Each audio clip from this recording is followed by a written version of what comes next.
tik svajonė ar sapnas. Ir kas būtų patikėjęs prieš sezoną, kad mes pateksime į tokią šventę. Šis vakaras yra ryškiai žalias ir labai ypatingas. Ketvirtfinalis atkeliauja į Kauną, o tai reiškia, kad įspūdingas Eurolygos sezonas pasiekė savo kulminaciją. Netrukus jūsų laukia karščiausi trenerių ir žaidėjų komentarai. Studijoje pokalbis su Šarūno Jasikevičiaus tėčiu. Na, o dabar žodis Tautvydui ir Jonui. Labas vakaras dar kartelį, ponios ir ponai, visi įsijungė šiandieną TV3 ir nusprendė vakarą praleisti su aukščiausio lygio krepšiniu. Kauno Žalgiris prieš Stambulo Fenerbahčę, o su jumis Jonas Lekšas ir Tautvydas Kubilius. Labas Tautvydai, sveiki visi, 3 metus lauktas vaizdas Kaune, Eurolygos atkrintamosios grįžta į Nemuno salą ir Žalgiris turi aišku tikslą per šią savaitę sugrąžinti seriją į Stambulą ir šiandien yra pirmoji dalis, reikia plėšti 4-asias serijos rungtynes. Taip, galime atvirai iškart pripažinti, jog tai, kas dėjosi Stambule, netenkina, parsivežti 2 pralaimėjimai ir abiejose tose rungtynėse Fenerbahčė išties buvo geresnė komanda. Žalgiris jau 4-osiuose kėliniuose praktiškai neturėjo šansų kovoti dėl pergalės, bet čia Kaunas, čia tikėkimės bus kita istorija, o čia ir Šarūnas Jasikevičius. Treneri, apgynėte savo namų aikštės pranašumą, bet uždaryti seriją išvyko yra visai kitas iššūkis. Kas jums bus svarbiausia šį vakarą? Žaisti geras rungtynės, susikoncentruoti savo darbą, žaisti fiziškai, žaisti taip, kaip žaidėm Stambulę, neišradinėti dviračio ir kovoti, svarbiausia kovoti. Sėkmės.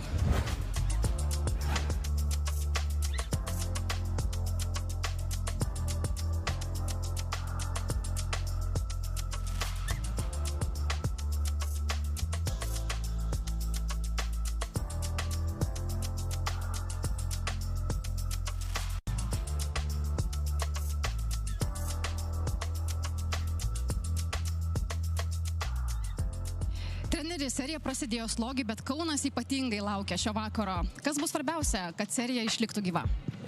Su pirma, visi laukiam šito vakaro, taip kad smagu sugrįžti į Kauną prie savų žiūrovų. Bus svarbiausia neduoti nieko lengvo jam. Tikrai per daug davėm daug atsikavotų kamuolių, per daug davėm jam kamuolio judėjimą. Žinom, kad nėra lengva, tikrai dabar varžovas yra geroj formai, bet tikrai mes galim žaisti žymiai geriau, negu žaidėm paskutinės 2 rungtynės. Kokios tos problemas, silpnybės labiausiai išryškino Fenerbahčė ir kokios reakcijos tikitės iš savo žaidėjų šiandien? Visų pirma, kaip ir minėjom, 17 atkovotų kamuolių, tai daugiau yra noro atsitvėrimo. Aišku, jie yra fiziškai, jie to patys neslėpia, kad jie yra fiziškai ir stipresni už mumis, bet tikrai mes galim būti, kaip ir minėjau, žymiai geresni tokiose situacijose. Pačios didžiausios sėkmės.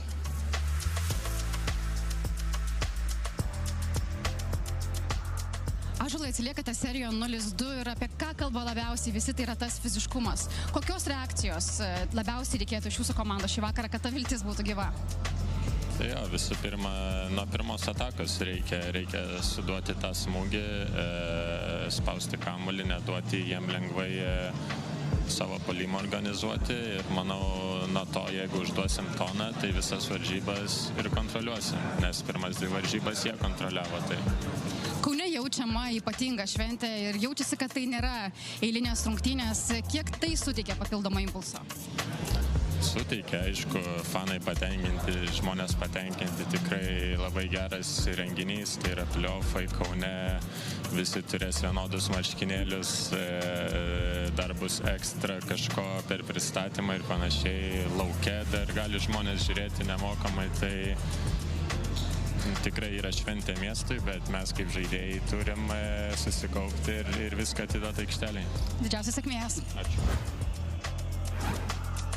Dar niekas šioje serijoje nėra baigta su tokia mintimi, be abejo, eina Kauno Žalgirio žaidėjai, su tokiomis mintimis čia rinkosi ir Žalgirio fanai.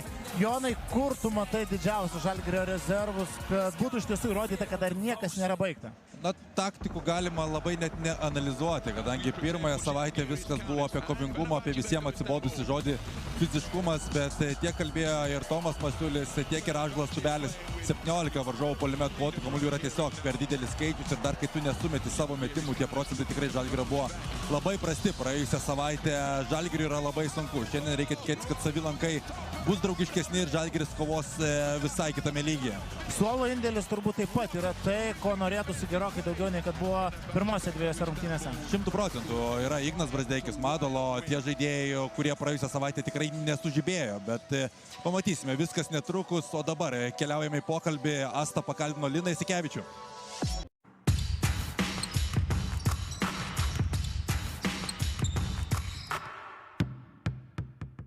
Šįkart šalia manęs studijoje žmogus, kuriam ši serija labai asmeniška, artima ir tikrai ypatinga. Šarūno Jasikevičiaus tėtis Linas Jasikevičius. Linai, sveiki. Sveiki.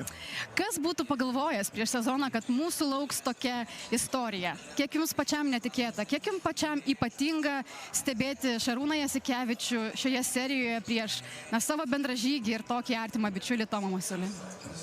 Aš šito varianto net sapnuose nepagalvojau tokių dalykų, tiksliau sakant, nesapnavau viską, bet tai čia yra Lietuvos krepšinio pasaka.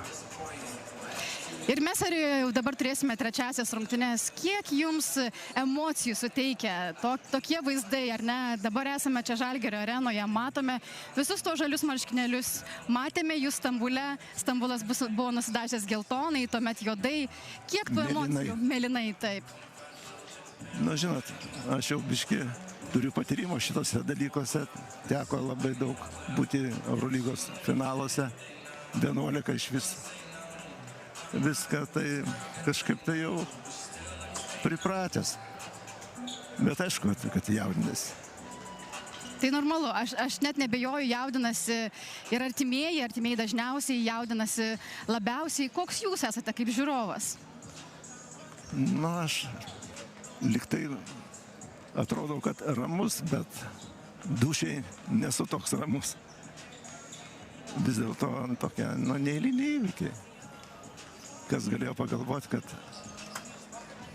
du vaikinukai, kuriuos pažįstu jau viena nuo 6 metų, kita nuo 7 metų, bus Eurolygos komandų treneriai ir loš.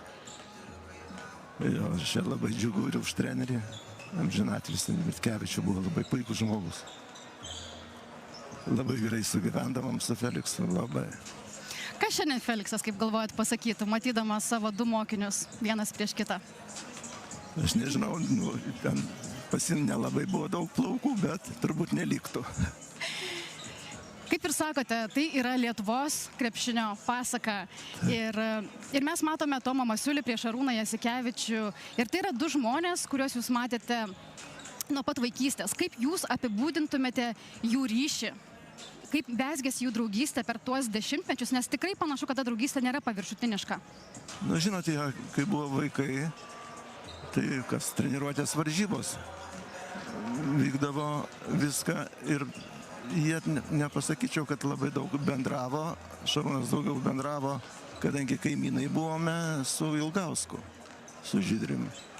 Tai ir po to jau kaip Tomas dirbo juodai ir šitą įvertino Kazlauskas, kurį aš laikau geriausią Lietuvos trenerį visų laikų.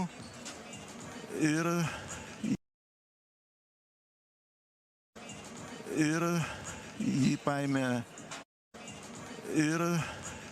paėmė prieš Olimpiadą Sidnėjaus į Lietuvos rinktinę ir Tomas ir Šarūnas iškovojo bronzą. Buvo neeilinės rungtynės, teko matyti ten gyvai. Aš skaitau, kad Sidnėjaus Olimpiadą, aš mačiau keturias olimpiadas, tai buvo geriausiai organizuota. Iš tų 4, ką aš mačiau. Puikiai olimpiada buvo ir Pekinė.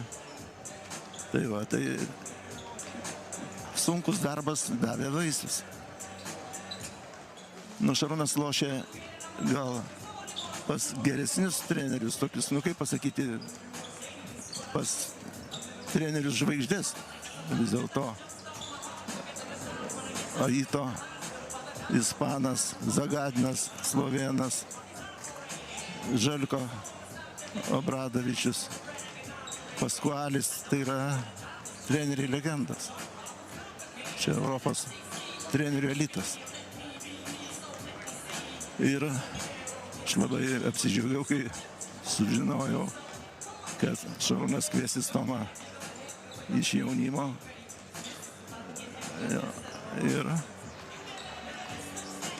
Ir jį pakvietė iš dublerių į pagrindinę sudėtį. Ir jie puikiai sutapo ir puikiai dirbo visą laiką. Ir iš tikrųjų nukeliavo ilgą kelią kartu, dabar yra varžovai ir šie žmonės suteikė mums ypatingą progą mėgautis krepšiniu. Linai, linkiu nesijaudinti, linkiu gero krepšinio visiems, ne tik per TV3, bet ir per GO3, nes ten tiesiogiai transliuojamos visos Eurolygos rungtynės. Na, mes norime padėkoti drabužių parduotuviai Elitman ir drabužių valyklai Paulinį už mūsų komandos įvaizdį. Dėkojame ir Brunch Bar už skaniausius vėlyvuosius pusryčius Kaune. Iki pasimatymo per didžią pertrauką.